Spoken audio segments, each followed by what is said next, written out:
Nós cremos que Deus, Ele vai levar essa juventude a uma dimensão sobrenatural, é um tempo glorioso. Eu creio, nós estávamos conversando ali, apóstolo Michel, o Mateus, pastor Mateus, obrigado. E eu trabalho com jovens, né? Eu tenho um trabalho com jovens lá na minha cidade. E eu faço uma confraria de profetas, de jovem profeta. E ensino como os jovens fluírem no profético. É uma escola de profetas. Inclusive, nós temos uma escola que a gente faz até no Pico do Gavião, em Andradas, num castelo que tem lá. A gente mergulha 3 dias lá em consagração, em jejum, e experiências sobrenaturais. Esses dias atrás, esses tempos atrás,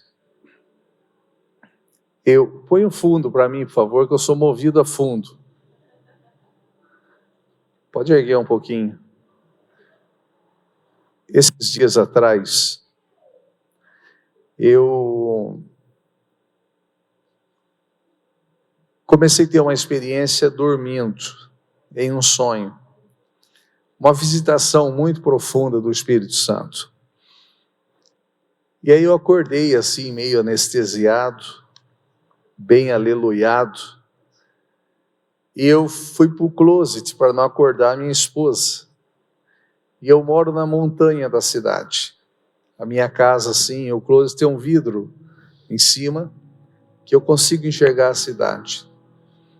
E ali eu tive algumas experiências com Deus, e foi nessas experiências dessa madrugada, que Deus me deu a confraria de profetas. Tem o ministério apostólico lá em Mogi Guaçu, uma igreja linda, um povo abençoado como vocês, e trabalho no ministério pastoral, sou pastor também, mas eu tenho essa veia, assim, do ministério profético. Inclusive, eu não sabia a medida que ia ser aqui. Da próxima vez que eu vir, eu tenho alguns profetas que são videntes. Então a visão deles se abre, eles ficam arrebatados. E é algo muito glorioso, muito glorioso. Aí nós mergulharemos em um nível também, né? Se vocês precisarem de mim, eu estou à disposição para a gente somar uma juventude muito forte aqui. E eu estava orando em êxtase, já acordado. E eu olhei para a cidade assim, e eu vi batendo as asas, algo assim nas nuvens. E aquilo foi se aproximando de mim, e ela era uma águia real, aquela águia parda, que é a águia mais forte, não é aquela americana com o colarinho branco, ela era real. E ela veio e ela começou a gritar, e aí os olhos dela, a hora que eu vi os olhos dela, ela entrou dentro dos meus olhos, e eu tive um batismo com o Espírito Santo, com essa águia que entrou dentro de mim, e foi um batismo profético. A águia, ela representa o ministério profético, que a visão dela é muito alta, 360 graus. Ela enxerga muito longe, que é o que o profético faz. Deus não faz nada sem antes falar com seus servos, com seus profetas. Então, o profeta, ele vê quando ninguém está vendo. Deus comunica aos seus profetas, aos seus nazireus. Jeremias, por exemplo, ele estava mediante um caos. A glória de Deus tinha se retirado do templo, as pessoas tinham profanado o reino de Deus, o templo, e o pai de Jeremias era um sacerdotes, o Ilquias, e eles não estavam conseguindo dar jeito naquele povo que se perverteu. Então a glória de Deus foi retirada do templo, e eles foram levados para cativeiro babilônico, 70 anos. Aí Deus visita Jeremias, que dentro de alguns entendimentos teológicos, Jeremias tinha cerca de 15 anos, um jovem. E Deus ativou Jeremias no profético, porque não adiantava mais o sacerdócio. O sacerdote é um pai. Ele ama, ele cuida, ele tira carrapicho, ele visita, ele ensina. Mas o profético é um tático para resolver as coisas pesadas que precisa ser resolvida. Os nazireus e profetas eram levantados no tempo em que tudo se perdia, para que eles trouxessem o reino de Deus novamente. Por exemplo, Saul estava corrompido e o sacerdote Eli também estava corrompido, Israel tinha se corrompido, a prosperidade já não tinha mais na nação, a palavra de Deus não tinha mais, e Deus levantou de um útero estéril um garoto chamado Samuel, que era um profeta e um nazireu, e se tornou sacerdote e juiz. Ele ungiu Davi, depois Saul, e ele também assumiu o sacerdócio da época, trazendo grande prosperidade, paz, presença de Deus sobre a nação de Israel. Com a unção de Davi, até Davi inaugurou o tabernáculo com 24 horas de adoração, de intercessões, de orações. Quando Deus levantou, numa época que os sacerdotes estavam caídos também, a João o Batista, que também era um nazireu e um profeta, Deus trouxe Jesus como um sacerdócio novo, restaurador. E um rei também, que Jesus é rei e sacerdote. Então, sempre que Deus levanta uma geração de profetas e nazireus, nazireu é a palavra Nazar, ou Nazir, que quer dizer consagrado a Deus. Sempre que se levanta nazireus e profetas, é para restaurar o reino. E Joel deu uma visão no capítulo 2, no capítulo 3, sobre o derramamento do Espírito Santo nos últimos dias, que serão principalmente sobre os jovens. Os jovens terão visões proféticas, e os jovens se tornarão a boca de Deus. Profetas, os jovens, os filhos profetizarão, os jovens terão visões, e os velhos, para não ficar tristes, eles vão sonhar. Eu falei com o apóstolo Michel, nós não somos velhos, mas o nosso tempo de tomar a nação passou. Eu tenho 51 anos de idade. E qual é o tempo? O nosso tempo é de preparar os jovens, para que os jovens tomem a nação. O avivamento será jovem. Nós somos o arco que entesa para lançar as flechas. Então nós somos a geração que vamos preparar os jovens no profético, no mover do Espírito Santo, na presença de Deus.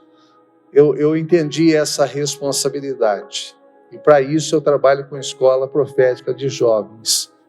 E cada vez mais vou trabalhando, me gastando, porque eu creio plenamente que nós estamos prestes a viver a terceira onda de avivamento e a última para a volta de Jesus. Nós estamos prestes a isso.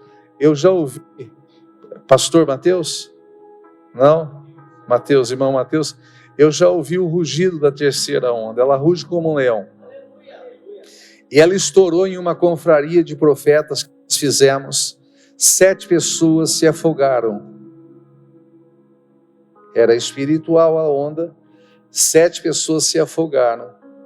Uma pessoa nunca teve experiência com Deus. Ela tinha vindo da congregação, era desviada da congregação cristã. Chamava Lorena, uma garota de 17 anos. ela afogou, ela foi batizada com o Espírito Santo, a visão e a audição dela abriu, e ela afogou na onda. Minha esposa afogou na onda, e aí eles levantaram, e a minha esposa teve que tomar Dramin a semana toda. A sensação do afogamento, todos os sintomas de afogamento, todos eles sentiram durante 7 dias. 7 pessoas, 7 dias. Eu disse por quê? E Deus me disse por quê. Aí ele disse sobre avivamento de Gales, país de Gales.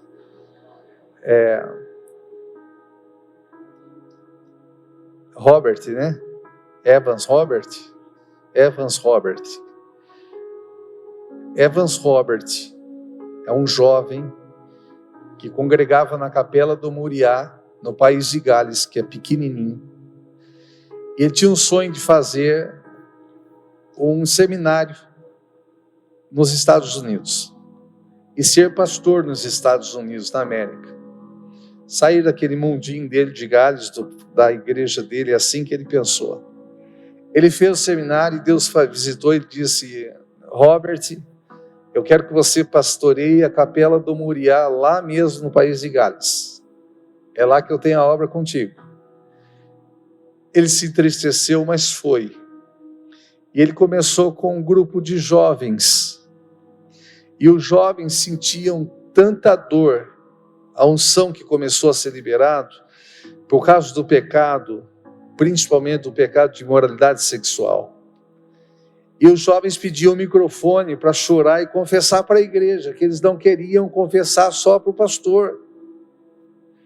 Aí eles choravam confessando. Aí começou um batismo e um mover com o Espírito Santo. E pessoas começaram a ser avivadas de tal maneira que entrava pessoas sem braço e o braço crescia, sem perna e as pernas cresciam, cadeirantes se levantando, pessoas passavam nos bairros vizinhos, nos quarteirões vizinhos e caíam possuídas por demônio ou cheios do Espírito Santo. Os pastores americanos foram em peso para buscar essa unção com Evans Robert. O país de Gales foi tomado por um avivamento sobrenatural, não tinha mais bar, todos os bares fecharam, abriu igreja e não tinha Bíblia que vencia para vender, acabavam-se as Bíblias, e foi um dos maiores avivamentos que o mundo já teve, que começou através de um jovem. Só que um dia, Evans Robert começou a pôr na cabeça que aquilo era fruto da imaginação dele. Chamou todo o país de Gales na praça e ele pediu perdão por tudo. Ele disse: tudo não passou de fruto da minha imaginação. E ele acabou com o avivamento em um dia. Aí eu disse: mas o que tem a ver com Gales? Ele disse: eu estou dando essa experiência na carne, para eles ficarem vomitando durante a semana na carne, para nunca duvidar do mover que eu estou trazendo sobre a juventude. Então nós estamos prestes a um grande avivamento. Vocês fazem parte de um grande avivamento. E Deus escolheu vocês, Deus não escolheu nós, essa geração de apóstolos. Deus escolheu vocês para serem percussores desse avivamento. Os jovens, nós somos preparadores de vocês. Nós treinaremos vocês. Nós enviaremos vocês, mas nós entendemos que a força, a dinâmica, a mente atualizada com essa geração que vocês têm, nós não temos.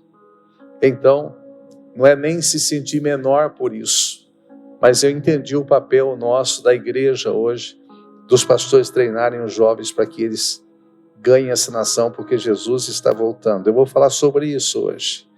E hoje Deus vai ungir você com o Espírito Santo de uma forma sobrenatural. Em nome de Jesus. Quantos creem nisso? Fique em pé para nós fazermos uma oração. Abra suas duas mãos.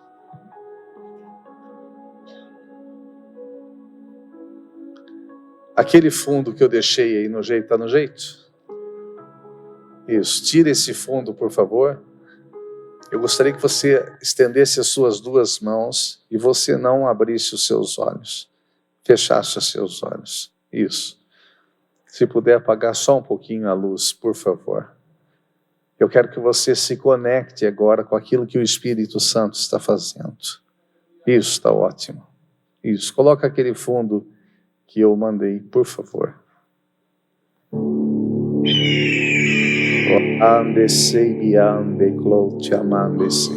Mais alto um pouco, por favor. Mais alto um pouquinho. Isso.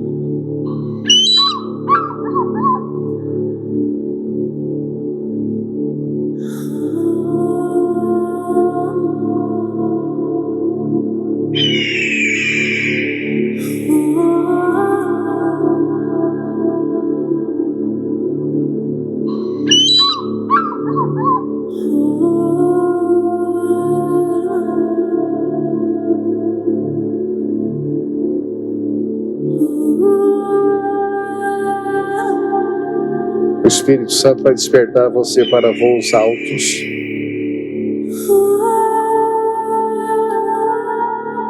Águias voam alto. Yalamande cloque amande sedibiando rabayaca chove blande quichore mande sei. Rababande cloque amande lama sebiria marai para babai.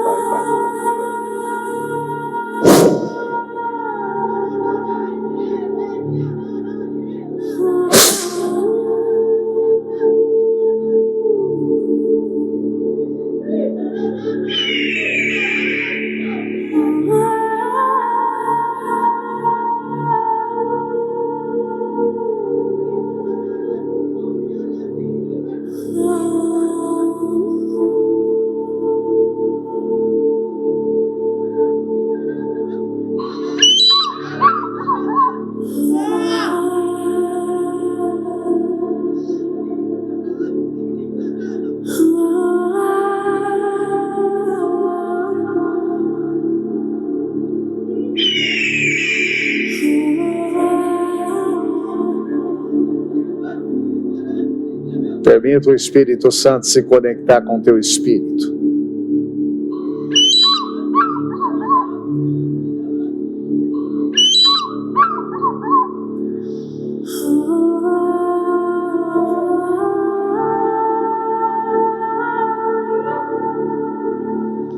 Pode trocar o fundo por aquele outro.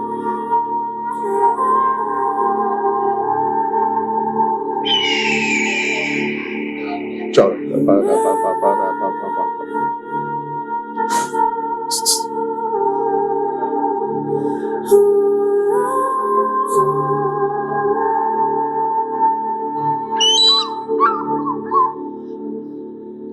O outro fundo. Antes, Pai, nós te pedimos, libera o teu Espírito Santo. Enche-nos e marca-nos com o carimbo de Joel 2. Flua sobre nós teus rios. Flua sobre nós teus rios.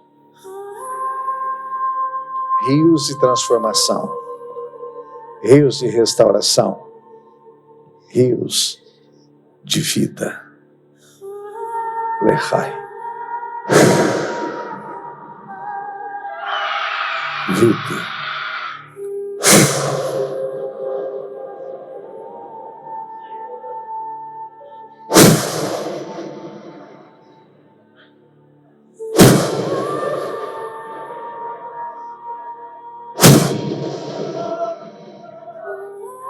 Verande classe de bião de classe. Eu rababamande cabarabashi. Vida. Vida. Vida. Põe o primeiro fundo, filho, que estava. O fundo que estava, por favor. Coloca o fundo que estava, por favor. Tira esse fundo, põe aquele que estava, por favor. Isso, obrigado. Obrigado. Aleluia. Aleluia. Aleluia. Aleluia. Nós abrimos nossos corações, Espírito Santo. Abrimos o coração. Abrimos o coração. Aleluia. Aleluia. Há uma unção especial. Há uma unção sobre a sua vida. Há unção para a sua vida. Há uma unção para o seu ministério. Há unção para esse tempo. Há uma unção para Mauá. Há uma unção para São Paulo. Oramos em nome de Jesus Cristo. Amém. Aleluia. Amém. E amém. Aleluia.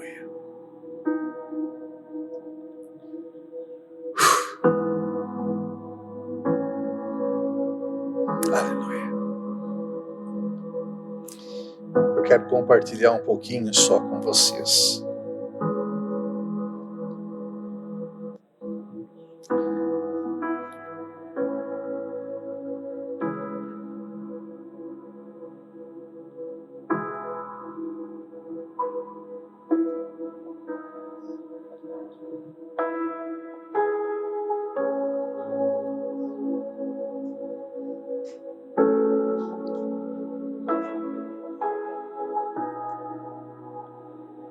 Irmão Mateus falou para mim, apóstolo, eu quero que você fale sobre transformação.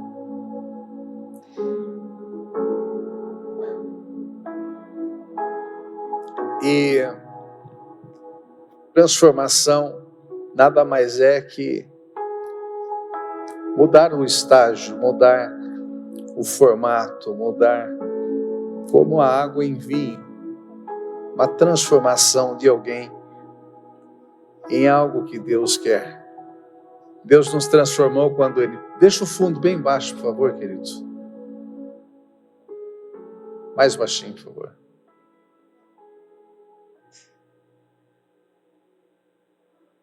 Aí, tá ótimo, obrigado. Transformação é uma mudança, principalmente uma mudança dentro, que depois é fora. E dentro dessa transformação, nós temos algumas fases da igreja que passou por transformação. Não só pessoas, mas igrejas, famílias, igrejas e nação. Família fraca, igreja fraca, família forte, igreja forte. Dentro dessa transformação, nós tivemos uma grande reforma em 1517, que foi a reforma protestante. É claro que a reforma trouxe uma transformação muito grande sobre o evangelho, sobre a igreja, sobre o mundo. Naquela época, os padres leram as escrituras sagradas e começaram a entrar em conflito, porque Roma vendia salvação, a famosa indulgência, o perdão dos pecados. E Roma também levava as pessoas a adorar imagem de escultura e tantas outras coisas. E aí os padres começaram a se levantar e não querer mais vender salvação, e não querer mais viver através dos dogmas romanos, que inclusive proibia a comercialização ou a distribuição de Bíblias. Eles não tinham acesso à Bíblia, não tinham tradução da Bíblia. E um deles, que foi um dos maiores, um deles foi João Hus, padre João Ganso, que ao defender algumas teses, ele foi queimado em praça pública num tronco. E ele morreu pela palavra da verdade. E eles diziam, nega a verdade, nega as suas mentiras, nega o que você está defendendo, e não se levanta mais com a Santa Igreja Romana. E disse: como que eu vou poder negar a verdade? Aí colocaram um capuz negro na cabeça dele, e ele disse: hoje vocês põem um capuz negro na minha cabeça, mas o Senhor tem uma coroa de salvação, de glória para mim. Aí vestido com a veste preta, e ele disse: o Senhor me vestirá vestes de salvação. E aí ele morreu entre as chamas, cantando: Jesus, filho de Davi, tem misericórdia de mim. E John Hus morre queimando na fogueira por defender que não pode se vender salvação, ela é gratuita, pela graça de Deus, pelo sangue de Jesus na cruz nós somos salvos. Isso é um dom de Deus, isso não pode ser comercializado, não pode se vender salvação. Só que ele disse: hoje vocês matam um ganso, daqui 100 anos nascerá um cisne, que vai gritar muito mais alto e vocês não vão calar ele. Deu 100 anos certinho, nasceu Martinho Lutero. E Martinho fez uma baita de uma reforma, foram 90 e tantas teses, pregou na Basílica de São Pedro, e ninguém pôde calar realmente Lutero.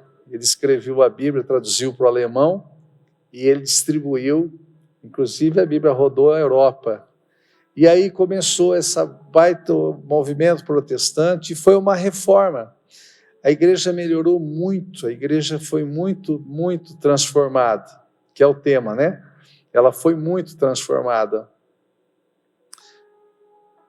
Porém, Lutero odiava os judeus. Lutero era um antissemita, inclusive escreveu um livro sobre isso. E muitos padres eram ensinados, mesmo com a reforma, a serem antissemitas. E a igreja é apostólica de Atos dos Apóstolos, a igreja não é romana, a igreja romana vai nascer 300 anos depois. A igreja já nasceu em Jesus em Atos.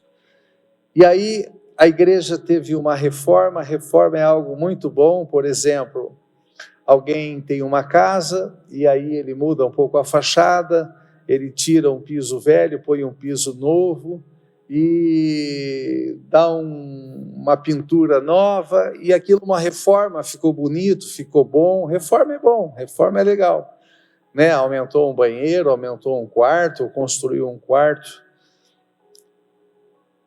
Só que dentro desse processo de transformação, não tem um fundo mais lento assim? Se não tiver, eu mando aí para vocês um mais lento assim.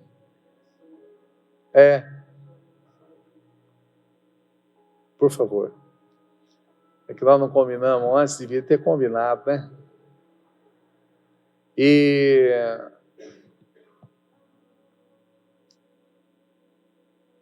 Deus não prometeu uma reforma, Deus prometeu uma restauração. E qual a diferença de reforma e restauração, apóstolo?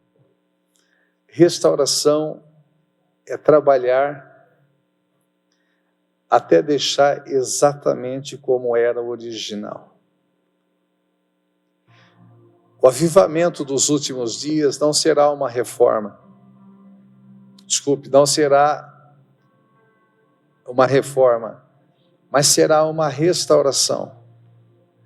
Então Deus está trazendo uma restauração, não uma reforma.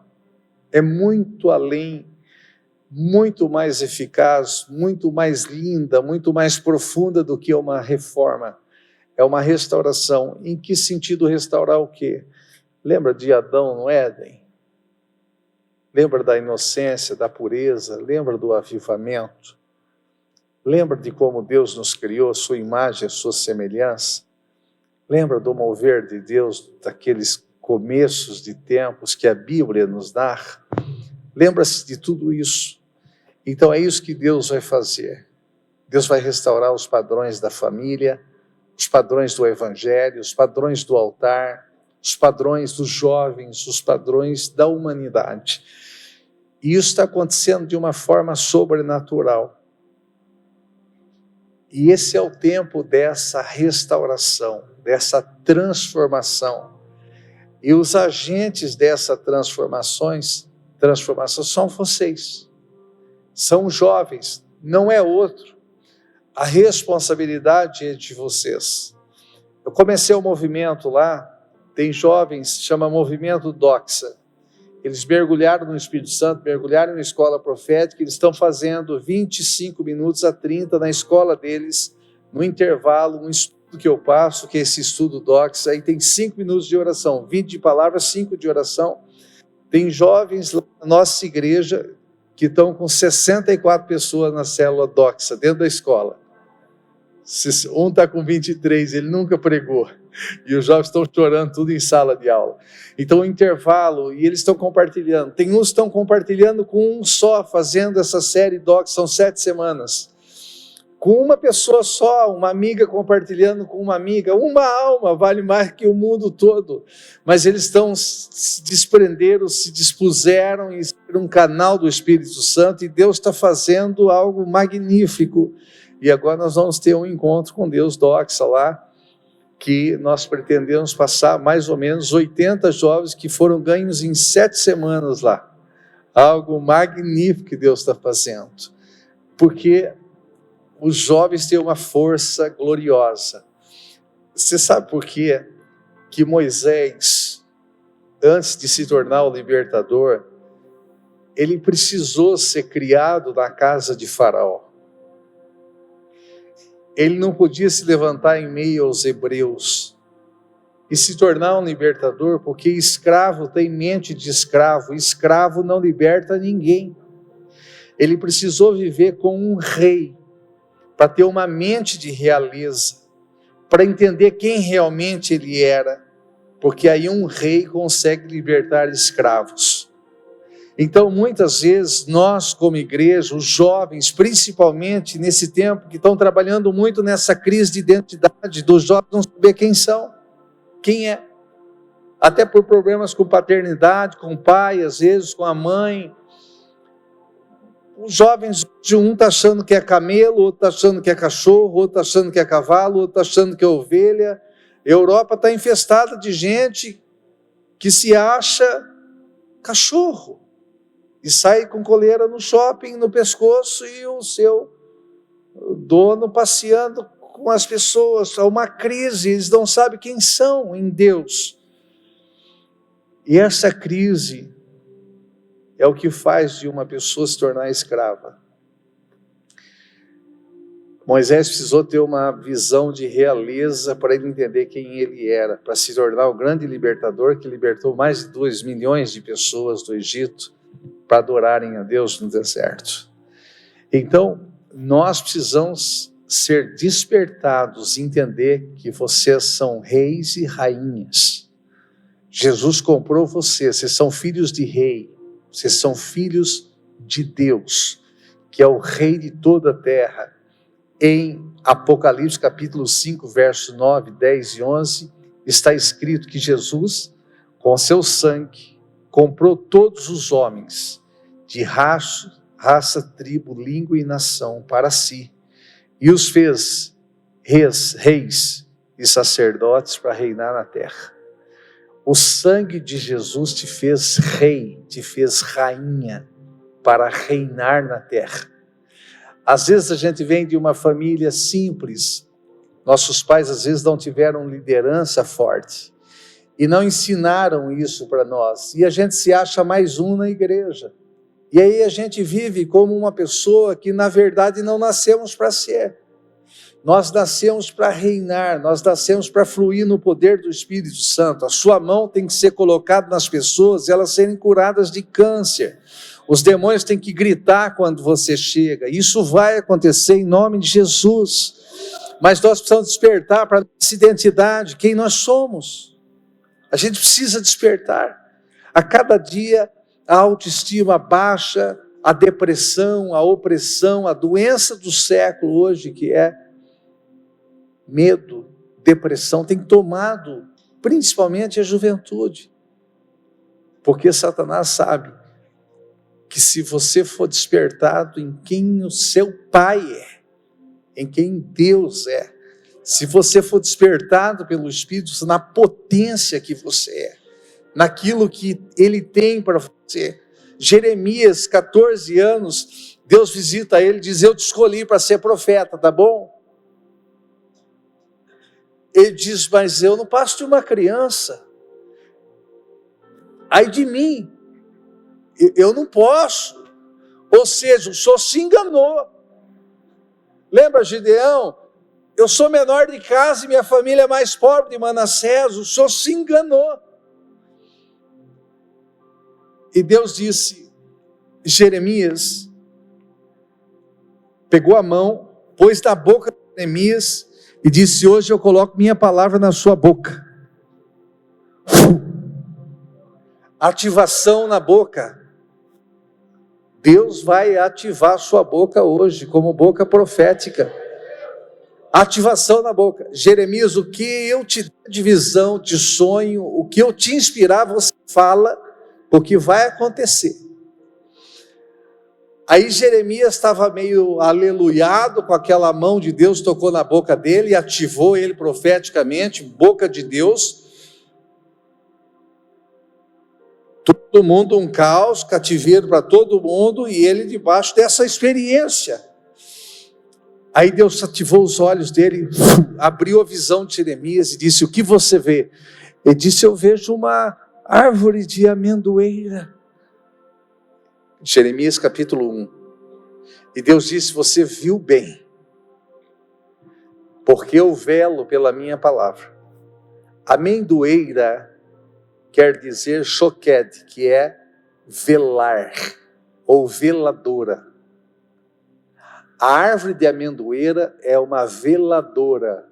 Não tem um velório, pessoal? Você vai lá e fica olhando para a cara do defunto a noite inteira, até enterrar. Quando enterrou, você vai embora. Você fica até consumar, até ter o enterro, até finalizar. O velar bíblico é quando Deus der uma palavra, você ora em cima dela e fica olhando até ela se concluir. Quem está entendendo? Agora preste atenção. A amendoeira, no inverno, quando falta 1 mês, 2 meses para terminar o inverno, em Israel cai neve. Então não dá para ir para a escola, não dá para plantar, não dá para colher, não dá para trabalhar, não dá para fazer nada. É um caos, é muito ruim um país que neva. Para nós a neve pode ser legal para a gente ir lá passear, mas para quem vive em um país de inverno rigoroso, fez inverno forte aqui em São Paulo, judiou da gente ou não, pessoal? Esse inverno que fez, claro que judiou. Aí você olha para o cenário, as árvores estão sequíssimas, um caos. O cenário é de morte, mas quando você olha para a amendoeira, ela está florida inteirinha. A mensagem da amendoeira é: a primavera está chegando. A mensagem de todas as árvores é: o inverno nunca vai acabar, o caos não vai acabar, a calamidade não vai acabar. Mas quando você olha para a amendoeira, ela está florida, está florescendo, cheia, ela é linda. E a mensagem da amendoeira é: a palavra de Deus vai se cumprir, não importa o inverno que esteja acontecendo, a primavera está chegando. É a primeira árvore que sinaliza a nova estação. E o profeta é esse, o cenário está um caos, mas o profeta já teve uma palavra de restauração, está profetizando, é contrário a todo mundo que está com cara de morto, um cenário de gente reclamando, o profeta dá a palavra de restauração e Deus vai cumprir. A vara de Arão, a vara de Moisés, a vara dos profetas era cortada da árvore de amendoeira, porque é a árvore profética. Porque um profeta não dorme, um profeta recebe revelação, não anda por vista, mas anda por visão, por fé. E Deus vai ativar você como ativou Jeremias em nome de Jesus. Quantos creem nisso? Quem está dormindo, diga amém. Acabou de acordar.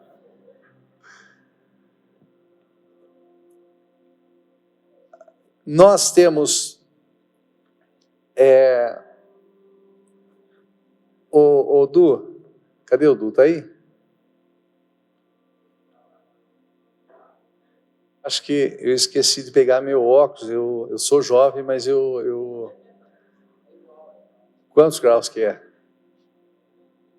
1,5. Deixa eu ver se dá certo o meu óculos. Maravilhoso. Eu vou usar esse aqui. Então, Deus está procurando os profetas. O mesmo a mesma calamidade, os mesmos governos corruptos estão instalados na nação. Hoje saiu o escândalo do Batista da Lagoinha, André Valadão, uma grande transferência de dinheiro dos aposentados que foi transferido para o banco dele. E mais outros pastores, e tantas coisas estão acontecendo. Então, nós estamos vendo igrejas e mais igrejas, não todas, é claro, mas que estão se vendendo, mudando os valores. O Espírito Santo está sendo substituído por coaches, e a igreja está se enfraquecendo, as pessoas estão se enfraquecendo, não estão tendo experiências com Deus, não estão tendo avivamento, não estão tendo santificação. A mesma velocidade que vão para a igreja, vão para o boteco depois, beber chopp, beber cerveja, beber uísque. Então, algumas igrejas estão doentes, e quando você olha para esse cenário, parece que os dias que estão se aproximando são do Apocalipse mesmo. E parece que o Trump também é o anticristo. Já viu falar disso? Aí a gente pega uma onda assim, porque esse cara está fazendo paz com todo mundo, com as nações. A gente pega umas ondas assim, totalmente erradas. Não proféticas, carnais, visão fechada, visão de galinha. Galinha só fica olhando para o chão e picando. Águia não, águia olha do céu para a terra. É igual a visão de Babel e de Betel. Betel olha da terra para o céu, que é confusão. Betel foi a visão de Jacó, do céu para a terra, que aconteceu. A visão nossa não pode ser Babel, tem que ser Betel, do céu para a terra. Nós precisamos receber do céu para a terra. Agora olha isso que eu vou falar para vocês. Esse cenário não é um cenário de Apocalipse. O Trump não é o anticristo. O anticristo tem outras características, inclusive blasfemar contra Jesus, e ele é crente. Pode não ser um super crente, mas é crente. Ele é um agente de Deus para os dias proféticos do que está acontecendo. E nós estamos à beira do maior avivamento que já aconteceu. Nós estamos à beira da profecia do profeta Joel, o derramamento do Espírito Santo sobre toda a carne, a terra inteirinha será batizada com o poder do Espírito Santo. Há um avivamento glorioso e um avivamento jovem. São os jovens que serão as tochas que vão botar fogo no mundo inteiro. Então a gente precisa olhar isso. Os profetas, eles carregam alguns profetas que têm dom profético, ok, e dom profético não é só o dom da profecia para dizer, assim diz o Senhor, eu vi o seu passado assim, ou o seu futuro assim. O profetizar, os vossos jovens profetizarão, é você declarar a palavra de restauração, a palavra de Deus, como Deus chama a existência o que não existe, como se já existisse. É uma palavra que você vai achar esquisita. Eu vou mandar você repetir, porque eu sei que muitos de vocês não vão repetir. Diga abracadabra. Tem igreja que eu vou que eles travam o queixo. Essa palavra é de origem aramaica. Não tem um mágico que pega o coelhinho e tira do chapéu e fala abracadabra? Essa palavra não é uma palavra de bruxaria, ela é de origem aramaica, é avra kedabra, que quer dizer, eu crio enquanto eu falo. Deus usou isso, e isso é bíblico, dizendo à terra, haja luz, haja firmamento, haja as árvores, haja os animais, haja os peixes, a vida marinha, haja. Eu crio enquanto eu falo. Avra Kedabra. Deus levou Ezequiel também, filho de Buzi. Buzi era sumo sacerdote do templo. Ezequiel viu, Deus pegou ele pelo cabelo e ele viu a glória de Deus saindo do templo. Eles eram contemporâneos com Jeremias. E Deus ativou Ezequiel, inclusive pôs um diamante na testa dele. Ezequiel capítulo 3, depois você vê lá. Hoje não dá tempo de explicar tudo isso. E colocou um rolo na boca dele que ele engoliu a palavra profética para se tornar um profeta. Eram os restauradores da nação de Israel. E levou ele num vale de ossos secos, que é o que o povo estava se sentindo, como defuntos presos na Babilônia. E aí levou ele num vale de ossos secos e disse: está vendo os ossos secos? E Ezequiel disse: eu estou vendo essa visão, Deus. Você crê que esses ossos podem reviver? E ele disse: o senhor que sabe. Deus disse: eu que sei não. Você abra a boca e profetiza. Abra a boca e profetiza. Repita comigo: abra a boca e profetiza. Olhe para a pessoa que está do seu lado e diga: abra a boca e profetiza. Então, abra a boca e profetiza. E aí Ezequiel diz: ossos secos, revivam. E os ossos começaram a se unir à sua ossada, à sua carcaça. Aí ficou como um monte de homem morto. E Deus disse: agora, filho do homem, profetiza o vento dos quatro cantos, o espírito do Ruá, o Espírito Santo sobre eles. E Ezequiel disse: vento dos quatro cantos sopra nesse lugar, Espírito de Deus entra dentro dele. Se tornou um poderoso exército, que nada mais era a visão como a restauração de Israel, que estavam mortos espiritualmente. Aí no 47, Deus leva ele para um rio. E ele entra nesse rio, molha o pé. Deus disse: não quero que molhe o pé, entra mais. Molhou a canela, entra mais, molhou a cintura, molhou o peito e foi até onde as águas não davam pé. E ele viu vida e restauração e transformação e árvores frutíferas cujas folhas eram remédios para as nações, cujos frutos eram alimentos para as nações. Você sabe que o fruto do justo é a árvore da vida. Você é uma árvore de vida. Você é remédio para as nações e alimento para as nações. Salmo 1.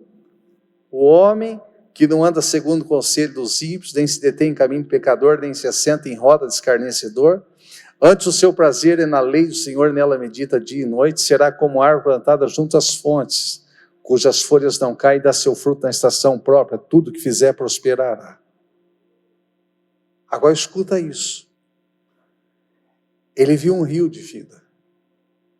Querido Mateus, essa noite eu fui levado pelo Espírito Santo em um rio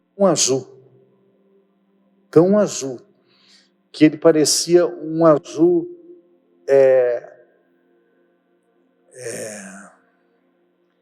aquela pedra azul, safira. A água parecia que brilhava. Aí eu nadava com a minha esposa, mas eu nadava numa velocidade de uns 200 por hora nas águas. Eu me movia muito forte nas águas. E aí Deus disse: é um rio de restauração, é um rio de transformação. É um rio de restauração, é um rio de transformação. Mas eu fiquei a noite toda nesse rio mergulhado. A noite toda nesse rio mergulhado. Algo muito glorioso. Essa noite eu tive uma experiência muito forte com isso. Um rio de transformação, um rio de transformação. É muito além. Hoje é um começo do que Deus vai lhe usar. E essa geração. Há um rio de transformação. Esse rio vai tomar as ruas de Mauá, esse rio vai tomar as ruas de São Paulo. Esse rio vai fluir de uma forma gloriosa, de uma forma gloriosa, de uma forma gloriosa. Nós precisamos entrar nesse rio, E o incrível é que eu não bati os braços. A unção me dava velocidade para se mover nas águas. A unção me dava velocidade para se mover nas águas. Há uma unção gloriosa. Há um rio glorioso que vai fluir através de vocês, através do altar, através do seu ministério, através da vida de vocês. Há um rio glorioso. E que rio é esse? O rio de restauração, o rio de transformação. Os profetas, geralmente, eles batem na pessoa e largam ela sangrando até morrer. Porque as profecias hoje são carregadas de peso de exortação para destruir. Tipo, Deus vai lhe matar porque você está em pecado. E a Bíblia diz que a profecia ou profetizar, ele tem 3 bases: exortação sim, mas edificação e consolação. Eu vou dizer a você, irmão, você precisa consertar a sua rota nessa área. Porque o Senhor tem para você um ministério glorioso. Deus, o mesmo Deus que mostra, também mostra o ministério. E aí ele consola por quê? Porque ele pega no colo. Há uma cura dentro da palavra de profecia. A palavra de profecia não é para matar, é para edificar, para construir, para transformar, para restaurar. Depois, para consolar, Deus pega no colo seus filhos e traz um nível de cura sobrenatural e começa um novo ciclo da vida. É isso que Deus está levantando, uma geração que profetiza a vida, que profetiza a restauração, que as folhas traz cura para as nações e não condenação. O avivamento não é sobre a igreja, o avivamento parte da igreja sobre o mundo. Deus disse: eu derramarei do meu espírito sobre toda a carne, toda a carne, toda a carne, toda a carne.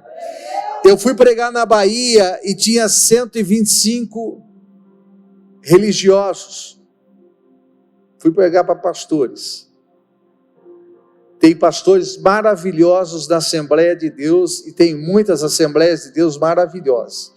Mas a maioria daquelas lá, fariseus, e para estragar ainda, desculpe, eu tenho que falar isso porque eu sou profeta, não quero te ofender, mas era petista. Quem é petista não anda com Deus, anda com o diabo. Não tem jeito de andar com Deus se for comunista. Não tem jeito. Ou se é de Deus, pode falar aqui, né? Pode. Agora, o que aconteceu? Não é questão de partido político, é questão de ideias, de ideologia. Deus é pátria, Deus é família, Deus é restauração. Deus criou o homem para ser homem, a menina para ser menina, para ser mulher. Deus criou a família. Deus criou o trabalho que dignifica o homem para a gente prosperar com as obras das nossas mãos. Tudo isso é coisa de Deus. Deus não criou o homem para ser maconheiro, a mulher para ser lésbica, o homem para ser homossexual, para ser ladrão, para roubar, para desfrutar do prazer de roubo. Deus não criou isso. Então são ideias que esse partido político carrega, essas ideias. E esses pastores eram pastores que recebem verbas desses partidos cujas ideologias não são de Deus. Eu preguei. Preguei. E esse povo parecia, eu via a cabeça deles como naja, em pé assim, olhando para mim. Deus tinha tanto para derramar, mas eles eram odres velhos. Aí tinha um rapaz lá, um jovem, e ele que estava organizando o som, era num hotel, foi o prefeito da cidade que me levou. E aí, eu não recebi R$1 de oferta, porque Deus falou: não pegue R$1 dessa oferta, porque é dinheiro sujo. Eu não recebi R$1 de oferta. Mandei devolver a oferta para ele. O rapaz do som, os poros dele cheiravam a bebida, porque ele tocava na noite. Ele chorou a minha mensagem. Eu trouxe ele e disse que ia aceitar Jesus, ele veio me abraçar chorando e recebeu uma descarga do poder do Espírito Santo. O cara que exalava bebida nos poros recebeu o que os velhos religiosos não receberam. O Espírito Santo não pertence à igreja, não pertence a um pastor, a um apóstolo, a um profeta. O Espírito de Deus pertence a Ele mesmo e é dado a todo aquele que crê. O derramamento do Espírito vai contrariar tudo que a nossa religiosidade nos ensinou. Você vai dar a mão para alguém na escola e essa pessoa vai ser tomada pelo poder do Espírito Santo.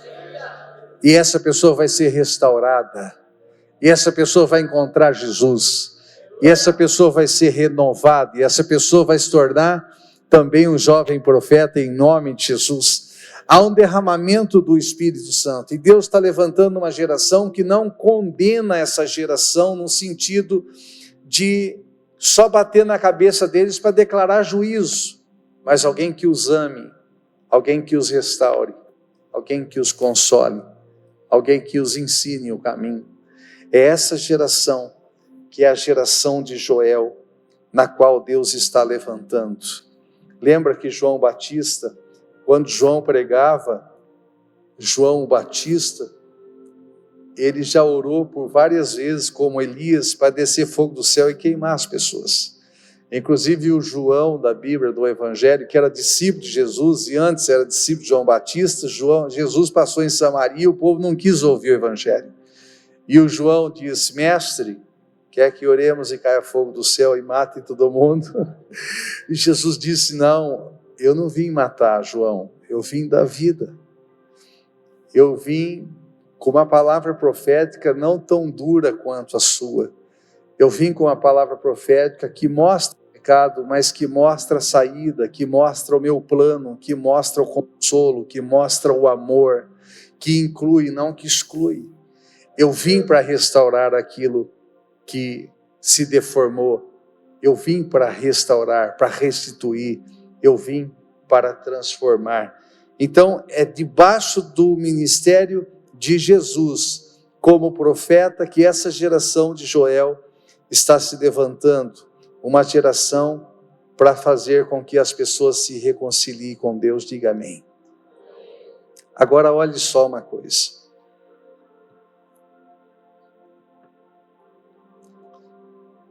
Malaquias capítulo 4, verso 5, Atos 17, 31 e Judas capítulo, verso 6. Fala sobre o grande e terrível dia do Senhor. Que dia é esse, apóstolo? Esse é o dia da volta de Jesus, que é chamado de grande dia, e em Joel chamado de terrível dia. Terrível por quê? Porque muitas pessoas vão ficar. Porque muitas pessoas não vão subir para a festa das bodas do Cordeiro de 7 anos no céu. Muitas pessoas vão ficar por o governo do anticristo. Muitas pessoas, inclusive famílias que frequentam a igreja, vão ficar. Muita gente, familiares de pessoas que vão subir, vão ficar. Muitas pessoas. E esse é chamado do grande e terrível dia, porque será terrível para muitas pessoas. Não são todos, mesmo com o avivamento, que vão entregar a vida. Eu creio na maioria, mas não todos as pessoas, elas têm que se decidir por si mesmo. E dentro desse grande e terrível dia, a gente pega uma onda, assim, a maioria das pessoas, de olhar para esse final de tempo e resumir tudo num pacote só, num combo, e dizer: é o apocalipse, é o fim mesmo, as coisas vão piorar e cada vez mais piorar.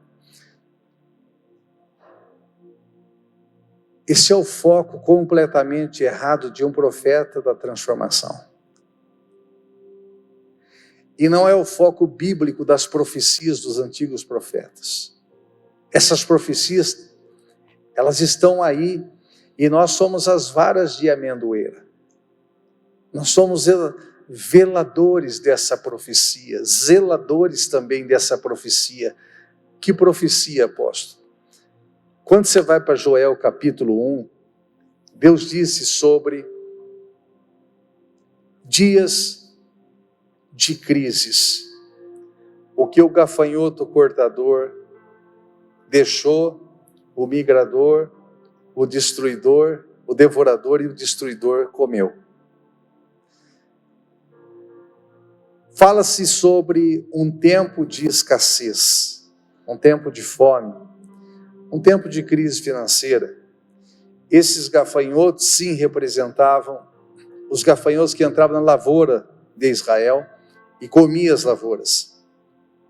Mas não só eram gafanhotos, mas eram legiões de demônios que entravam também através de exércitos inimigos de outras nações para enfraquecer e empobrecer Israel. Então ali havia sim um caos. Só que Joel foi levantado não somente para avisá-los do caos. Joel foi levantado para avisá-los que haveria uma restauração. E a profecia, geralmente, ela não é só para aquele exato momento. A profecia de Joel, eu não sei se vocês tiveram essa experiência, vocês moram em cidade grande, mas às vezes já tiveram. Quando você pega uma pedra meio chata, assim, redonda assim, e chata, aí você chega num riacho ou num lago, aí você joga a pedra assim de lado, e ela faz tum, tum, tum, tum. Não sei se vocês, talvez, se não fizeram isso, já viram, né? Eu sou de roça, então lá a gente já fez muito isso aí, até doeu o braço, a gente jogava a pedra. A profecia, ela bateu em Joel, naquele tempo, aconteceu. Bateu em Atos dos Apóstolos, no capítulo 1, capítulo 2. E está batendo agora nos últimos dias na sua plenitude. São profecias que viajam no tempo bíblico. Preste atenção que nós estamos construindo algo, eu vou orar por você para liberar essa unção. Deus escreve no peito de todos os jovens, Joel capítulo 2, quando eu libero essa unção. Eles saem marcados assim, Joel capítulo 2, espiritualmente falando. Ouça isso. Joel profetiza sim sobre essa crise, que é o que nós estamos vivendo no país, crise financeira, crise moral, crise política, crise religiosa. Tem muitos altares maravilhosos e a maioria das igrejas pertencem mesmo a Deus, serve a Deus mesmos, mas tem muita igreja totalmente equivocada por aí, muita igreja perigosa, muita igreja que perdeu o valor. Esses tempos atrás, um pastor vendeu a igreja, foi aqui em São Paulo, uma baita de uma igreja grande, vendeu de porteira fechada, com o povo dentro, como se vende fazenda de gado, não tem amor nas pessoas, não ama as pessoas, vê como produto, o mesmo valor de uma caixa de som, é a vida de uma pessoa. Vou vender para você, tem 500 pessoas, 500 cabeças, então isso existe. Feliz são vocês que têm pastores que os amam, que amam o chamado, que amam vocês, que amam a família de vocês, que servem por amor à obra de Deus. Digno é o obreiro do salário, a gente vive do altar, a gente precisa comer também, e isso é bíblico, é sagrado, mas Deus os deu pastores que, se não tiver salário, está pregando, que já pagou um preço altíssimo pela sua vida, pelo ministério, pela igreja.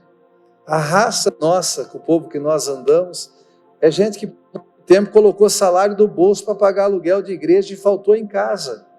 Então é gente que ama de verdade. Então feliz é quem tem uma igreja boa, quem faz parte. Você é bem-aventurado, você é feliz pelos seus pastores, que são gente de verdade. Então isso é seguro. Agora ouça isso. Quando a gente olha para esse cenário, a gente vai enxergar direto o caos? Não. Tem uma palavra de restauração, tem uma palavra de transformação. Só que a boca profética precisa ser levantada imediatamente, para que essa transformação venha sobre a nação. No capítulo 1 de Joel, capítulo 2, verso 25 e 27, vai dizer sobre os gafanhotos, sim, mas vai dizer também, no mesmo capítulo 2, chorem entre o alpendre e o altar. Chorem, sacerdotes. Não é a nação inteira se arrepender, não. É os sacerdotes, os servos do Senhor, chorem.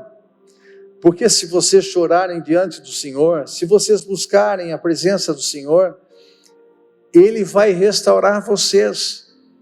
Aí no capítulo de número 2, verso 25 ao 27, que eu já disse, é junto.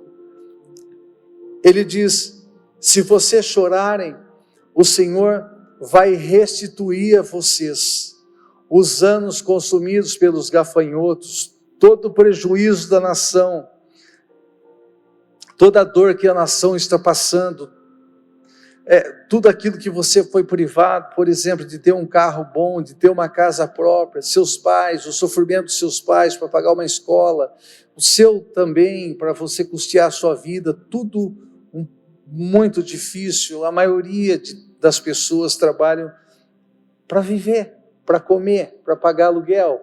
Então, acaba não sobrando muita coisa, são dias difíceis. E os gafanhotos, principalmente, são esses políticos que destroem o dinheiro da nação, destroem os cofres das nações, destrói tudo, essa crise mundial, moral, política, religiosa, uma crise total.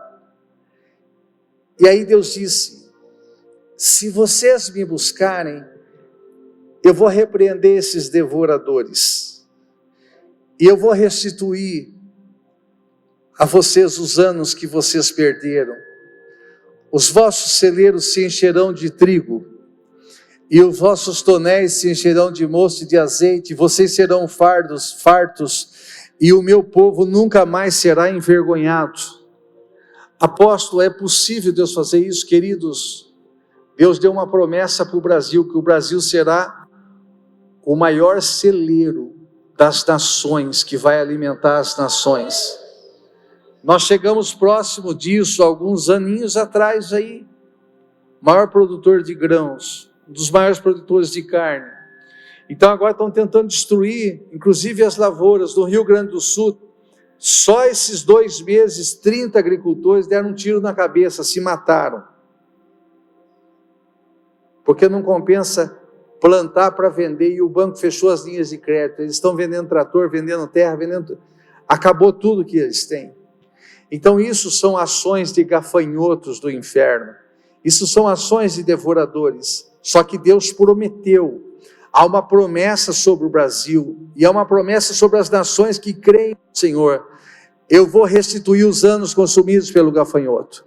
As vossas eiras se encherão de trigo, os vossos tonéis transbordarão de mosto e de azeite, e serão fartos, meu povo nunca mais será envergonhado, diz o Senhor. Preste atenção nisso. Na terra inteirinha está tendo uma revolução, e governos cristãos, inclusive no Japão esses dias, na Colômbia essa semana, Bolívia, Argentina, Itália, Estados Unidos, Israel, Holanda e Turquia, mas há uma ascensão de governos cristãos no mundo todo, e ninguém vai segurar essa onda, porque é uma palavra profética que vai se cumprir. E há uma queda dos gafanhotos que consomem as riquezas das nações. Nós estamos prestes a ver A maior restauração financeira que você já viveu em toda a história da sua vida. Apóstolo, eu estou vendo o caos. As árvores estão secas mesmo, mas você é amendoeira, você não vive por vista, você vive pela palavra de Deus. A palavra de Deus para os últimos dias é: eu vou encher os teus celeiros, vocês serão fartos e o meu povo nunca mais será envergonhado. Põe o fundo aí, filho, senão quebra a minha conexão. Meu povo nunca mais será envergonhado, diz o Senhor. Ou é sinal que acabou meu tempo? Segura a bronca aí. Agora escuta isso. Segundo ponto. Ainda no capítulo 20, no capítulo 2, verso 28 e 32, o Senhor disse: eu vou restituir a nação. Diga amém. E o Senhor disse: e eu vou derramar do meu espírito sobre toda a carne. Diga sobre. E o que seria toda a carne? O que seria toda a carne? Bombeiro? Não. O corpo de Cristo, você já está derramando, né? Toda a carne. O macumbeiro, o feiticeiro, o budista, o ateu, o muçulmano, todos. Você botou um pedaço do meu vídeo. Deus me levou para uma tenda de muçulmano, eu já entrei falando salam aleikum, Deus abençoe. Aí botei a mão na cabeça, caíam pessoas endemoniadas e batizadas no Espírito Santo. Eu estava pregando ano retrasado em Tisbe, nas montanhas de Gileade, onde Elias nasceu e viveu. E eu pregava sobre Elias. Ouça isso. O profeta rege, que é aleluiado, aquele que é vidente, tem a visão aberta, ele vai vir aqui, vocês vão ver que loucura, aquele é chapação total. E ele estava com o violão dele tocando e o céu aberto. E eu estava pregando. Subiu várias pessoas muçulmanas. A hora que elas subiram as escadas, várias mulheres, elas caíram num choro. Elas sentiram o mover que estava sobre nós e caíram num choro de soluçar. Elas não entenderam uma palavra nossa. Nós não pregamos para elas, mas o Espírito de Deus foi derramado sobre a carne delas. Esse derramamento pela pregação do Evangelho vai tocar todas as pessoas. Sua família inteirinha servirá ao Senhor em nome de Jesus. A sua escola será tomada pela glória de Deus em nome de Jesus. Então há um avivamento sobrenatural sobre toda a carne. E esse tempo é chegado agora. Então Deus vai levantar igrejas que são focos. Quando você quer botar fogo assim numa roça bem grande assim, você acende um fogo aqui, acende outro fogo lá, outro fogo. Não estou falando fogo criminoso, às vezes tem que tacar fogo para dar uma limpada num pasto. Acende outro fogo lá, outro lá, e o fogo vai se alastrando. Então, lá em Mogi Guaçu, aqui, ali, aqui, vai se acendendo esses focos de avivamento que vai pegando e vai alastrando até o mundo pegar fogo. O mundo será queimado com chamas do Espírito Santo. Agora ouça isso. Joel, no capítulo de número 2, no verso 23 ao 27, e eu vou agora para o tempo, para me finalizar. Joel diz: o Senhor enviará chuva sobre vocês em justa medida. Aí diz a chuva seródia e a chuva temporã. Temporã e seródia. Diga, temporã e seródia. Agora pergunte o que é isso. Eu vou lhe dizer, preste atenção. A chuva temporã é a chuva que vem antes do tempo das chuvas. A chuva seródia é o tempo das águas. Pode talvez estar aí chuva de primavera e chuva de outono, né? A chuva que vem antes do tempo é aquela que chove um dia, garoto, dia, mas não é tempo e para. Tem a seca Aí vem uma chuva, e depois vem um chuvão.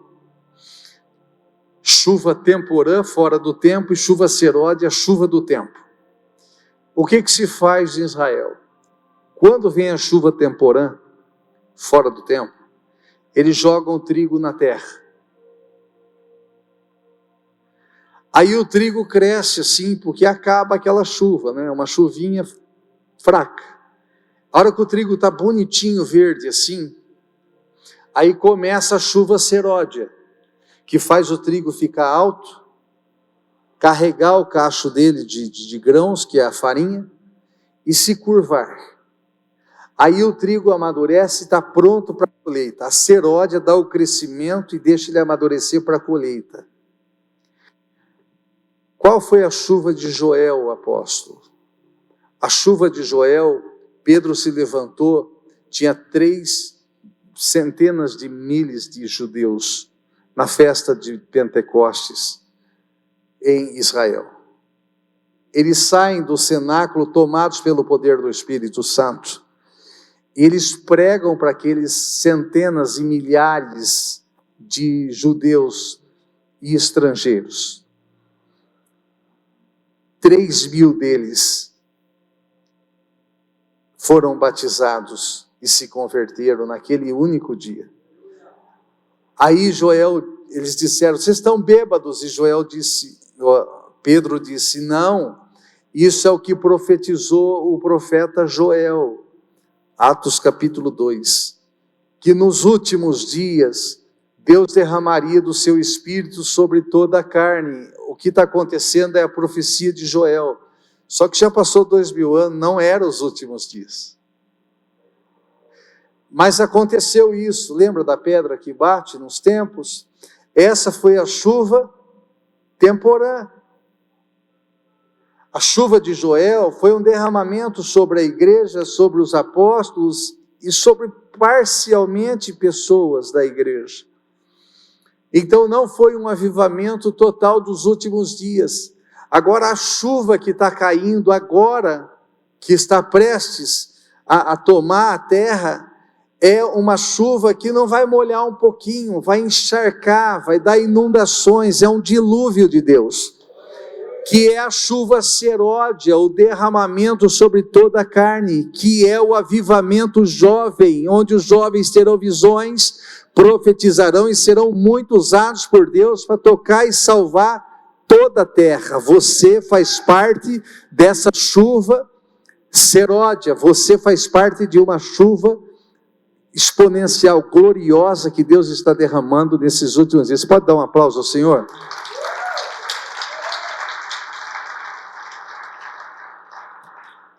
E o que vai acontecer, apóstolo? Jesus não pode voltar agora. Apóstolo, lógico que pode. Então tem que rasgar a Bíblia. Não é tempo de Jesus voltar. Então me dê só uma base, tá bom? Atos dos Apóstolos, capítulo 3, versos 19 e 20. Quer pôr aí para nós? Tem aí alguém que põe? Ok, vamos lá. Se tiver a versão King James aí, pode pôr uma versão. Cadê? Arrependei-vos, a pregação de Pedro depois do derramamento do Espírito Santo. Jesus já tinha vindo, morrido, ressuscitado e ido para o céu. Ascensão dele, Atos capítulo 1. Derramamento do Espírito, Atos capítulo 2. Agora Pedro está pregando, arrependei-vos, portanto, e convertei-vos para que vossos pecados sejam apagados e assim venham da presença do Senhor tempos de refrigério. E ele enviará o Cristo, que antes já foi pregado, ao qual é necessário que o céu receba. É King James essa? Então tem uma versão que é ARA, que é Almeida Revista e Atualizada. Põe esse versículo mesmo.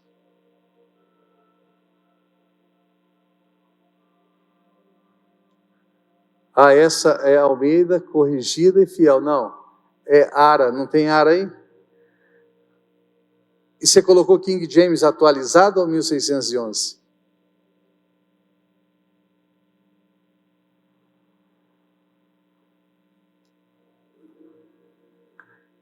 Tem uma versão que diz assim: é necessário que o céu o receba, mas que o céu o retenha. O céu o retenha até que os tempos de até o tempo da restauração de todas as coisas, das quais Deus falou pela boca de todos os seus santos profetas desde o princípio do mundo. Olha o que está dizendo. Jesus não volta enquanto Deus não restaurar todas as coisas.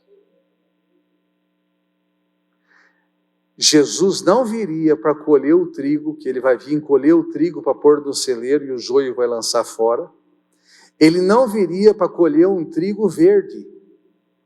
Qual agricultor que colocaria uma máquina de 1 milhão, por exemplo, que é uma máquina de uma fazenda hoje de colhedeira, para colher trigo verde? Você faria isso com o seu trigo? Você colheria seu trigo verde? Você perderia todo o seu capital, você faliria, você ia falir, você tinha que vender sua fazenda para dar o dinheiro para o banco. O trigo só se colhe quando está maduro. E a igreja de Jesus não está pronta para o arrebatamento.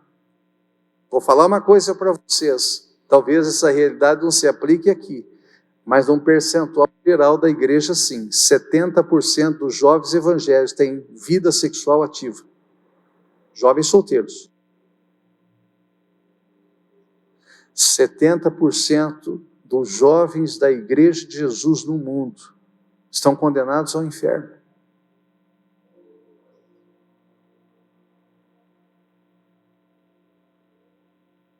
Ainda mais no pecado sexual que é feito no corpo.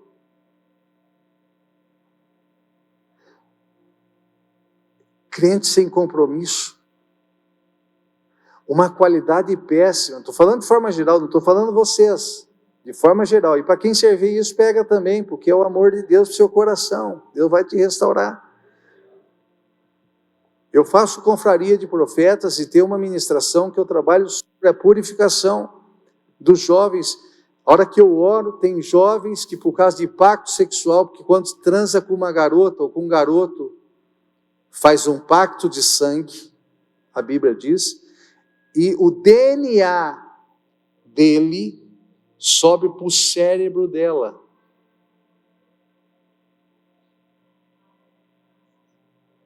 Aí o DNA comanda as suas emoções.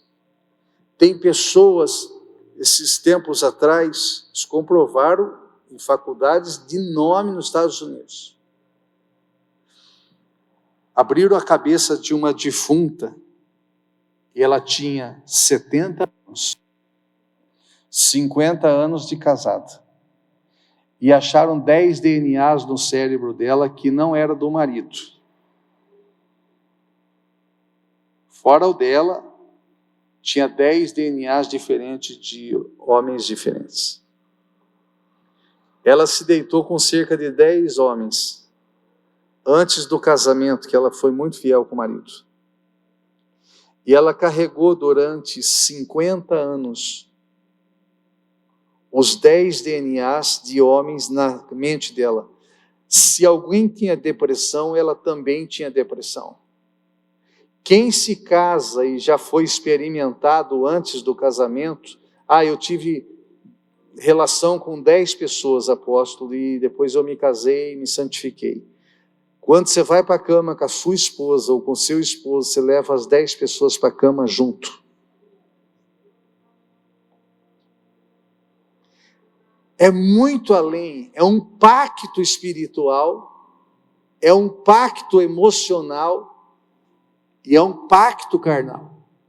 Quando a gente ora para libertação, inclusive eu amaldiçoo o DNA para que ele morra. Uma direção que Deus me deu para libertação. Várias pessoas, na igreja do apóstolo Manuel, vieram umas 3 meninas, saiu de lá atrás como cobra, debaixo das cadeiras, veio rastejando como cobra até o altar. Meninas que frequentavam a igreja, que oravam, que choravam, que cantavam. Como que Jesus volta a buscar essa geração? Porque é o trigo que não está pronto. E como que ele volta para buscar o mundo, se o mundo jaz no maligno, esse povo está perdido? Aí a necessidade da chuva seródia. Essa chuva seródia, o avivamento começando pela igreja, vai fazer o trigo amadurecer, vai fazer as pessoas deixar o pecado, vai fazer as pessoas se libertarem, vai fazer as pessoas amarem Jesus, servirem Jesus, terem experiências com Jesus, ter aliança com Jesus, se santificar, se libertar, e aí sim, isso se espalha para o mundo, que é a chuva que vai derramar sobre toda a carne, e consequentemente, Joel profetiza no capítulo de número 3, no verso 14 ao 21, multidões, multidões, no vale da decisão, porque o dia do Senhor está próximo. Aqui fala da volta de Jesus, mas depois da restauração. Então Jesus não volta agora, e o caos não é agora, nós estamos saindo do caos, porque se levanta uma restauração da igreja, uma restauração da nação, e um derramamento do Espírito Santo sem precedentes. Não teremos avivamento antes, não teve avivamento antes, será um avivamento glorioso, e você faz parte disso, e Deus te escolheu para esse grande avivamento, para essa grande restauração. Quem está entendendo isso? Esse derramamento é chegado, essa restauração é chegada, essa restituição financeira é chegada. Deus vai levantar o Brasil de uma forma sobrenatural, e isso vai incendiar através dos jovens, através de vocês. Diga amém. Quem pegou? Então entenda, grande e terrível dia do Senhor, Joel profetizou. Vale da decisão, as pessoas vão decidir ou Deus ou não Deus. Joel profetizou. Só que antes disso, tem a crise que nós estamos vivendo nos últimos dias. Tem a restauração e o derramamento do Espírito Santo, a chuva seródia. E você está dentro do olho desse furacão, dessa profecia. Nós vamos viver dias gloriosos em nome de Jesus. Quantos creem nisso? Fique em pé e dê um aplauso assim.